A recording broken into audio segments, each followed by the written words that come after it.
আজ যে গল্পটি আপনাদের জন্য নিয়ে এসেছি, গল্পটি একেবারে অন্যরকম। একটি গা ছমছমে অদ্ভুত আর রহস্যে ভরা কাহিনী। এই গল্পের এমন কিছু ঘটবে যা হয়তো আপনার কল্পনার বাইরে। শুনতে শুনতে হয়তো আপনার চারপাশটাও হঠাৎ অচেনা মনে হতে পারে। তাই গল্পটা শুরু করার আগে একবার চারিদিকে তাকিয়ে নিন, কারণ এই গল্প শুধু শোনার নয়, অনুভব করার। চলুন তাহলে শুরু করা যাক আমাদের আজকের সেই ভয়ঙ্কর কাহিনী নিয়ে। আমাদের আজকের গল্প মানিকগঞ্জের সেই ভাঙা মন্দির। মানিকগঞ্জের এক প্রান্তে ছিল একটি পুরনো ভাঙা মন্দির।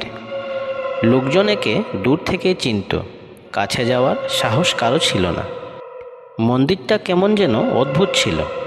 দেওয়ালগুলো ফেটে গেছে, ভেতরে অন্ধকার সবসময় একই রকম।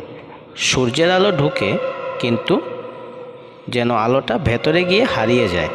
গ্রামের বয়স্করা বলতো এই মন্দিরে আগে নিয়মিত পূজা হতো, কিন্তু এক রাতে হঠাৎ সব বন্ধ হয়ে যায়।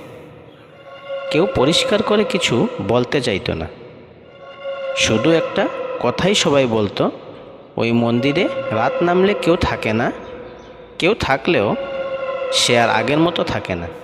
একদিন সন্ধ্যার পরে গ্রামের এক যুবক রবিন কৌতূহল নিয়ে মন্দিরের সামনে এসে দাঁড়ালো।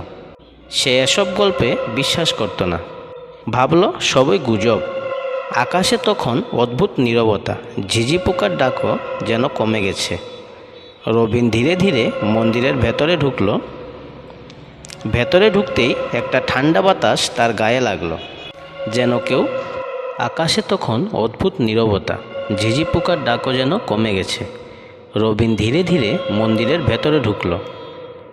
ভেতরে ঢুকতেই একটা ঠান্ডা বাতাস তার গায়ে লাগলো, যেন কেউ খুব কাছ থেকে দাঁড়িয়ে নিঃশ্বাস ফেলছে। সে চারিদিকে তাকালো। ভাঙা মূর্তি, মাটিতে পড়ে থাকা পাথর, আর মাঝখানে একটা কালো দাগ, যেন কেউ এখানে আগুন জ্বালিয়েছিল বহুদিন আগে। হঠাৎ, তুমি কেন এলে? একটা ফিসফিসানি। রবিন চমকে উঠে পেছনে তাকালো, কেউ নেই। সে নিজেকে বোঝালো ভ্রম, কিন্তু আবার সেই আওয়াজ, এবার একটু স্পষ্ট, একটু কাছে। এখানে কেউ আসে না, তুমি কেন এলে? রবিনের বুক ধড়ফড় করতে লাগলো। সে বেরিয়ে যেতে চাইল, কিন্তু দরজার দিকে তাকিয়ে সে থমকে গেল। দরজাটা আর আগের জায়গায় নেই। যেখানে দরজা ছিল সেখানে এখন শুধু অন্ধকার। হঠাৎ মাটির উপর একটা ছায়া নড়ল। রবিন নিচে তাকালো। তার নিজের ছায়া, কিন্তু সেটা তার মতো নড়ছে না। ছায়াটা ধীরে ধীরে উঠে দাঁড়ালো তার শরীর থেকে আলাদা হয়ে।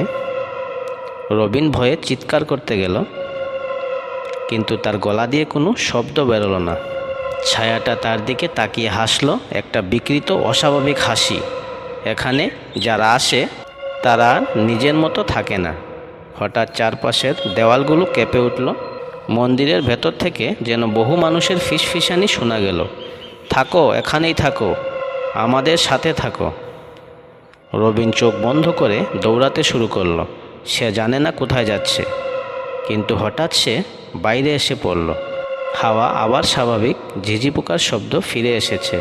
সে হাঁপাতে হাঁপাতে মাটিতে বসে পড়ল। বেঁচে গেছে ভেবেছিল সে।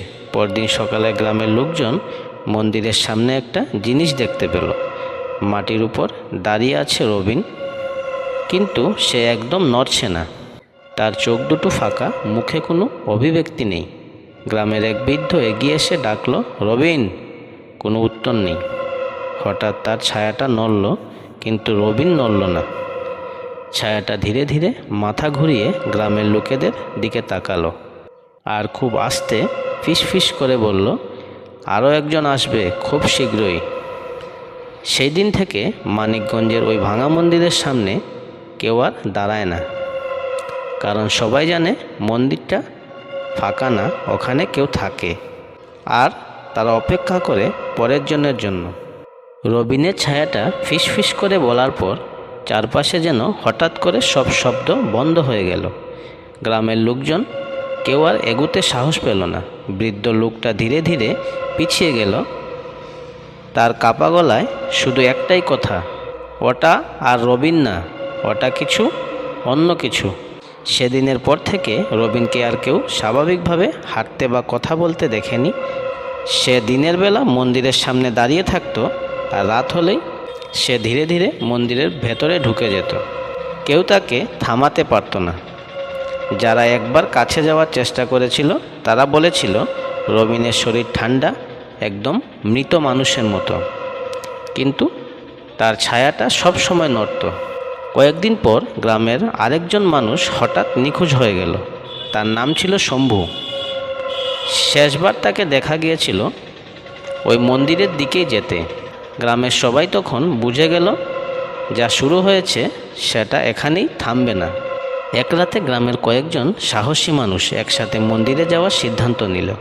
তারা ভাবল, যা কিছু আছে আজই এর শেষ করব। হাতে মশাল নিয়ে তারা এগিয়ে গেল। মন্দিরের ভেতরে ঢুকতেই একটা ভারী পচা গন্ধ তাদের নাকে এলো, যেন অনেক দিন ধরে কিছু একটা পচে আছে। মশালের আলোয় তারা দেখল মাটির উপর অসংখ্য পায়ের ছাপ, কিন্তু আশ্চর্য ব্যাপার, সব দাগ ভেতরের দিকে গেছে, বাইরে আসার কোনো দাগ নেই। হঠাৎ মন্দিরের ভেতর অন্ধকারে একটা শব্দ এসেছে। সবাই একসাথে চমকে উঠল। মশালের আলো একটু সামনে বাড়াতেই তারা দেখল রবিন দাঁড়িয়ে আছে, কিন্তু এবার সে একা না, তার পিছনে আরও কয়েকটা ছায়া, অস্পষ্ট বিকৃত মানুষের মতো, কিন্তু পুরোপুরি মানুষ না। আমাদের সাথে থাকো, সবগুলো কণ্ঠ একসাথে বলে উঠল। একজন লোক ভয়ে মশালটা ফেলে দিয়ে দৌড়াতে গেল, কিন্তু হঠাৎ তার পা যেন মাটিতে আটকে গেল। মাটির ভেতর থেকে কালো ছায়াগুলো বেরিয়ে এসে তার পা জড়িয়ে ধরল। সে চিৎকার করছিল, কিন্তু কেউ তাকে ছাড়াতে পারল না। ধীরে ধীরে তাকে টেনে নিয়ে গেল অন্ধকারের ভেতরে, আর চিৎকারটা হঠাৎ করেই থেমে গেল। বাকি লোকজন প্রাণ বাঁচাতে দৌড়ে বাইরে বেরিয়ে এলো।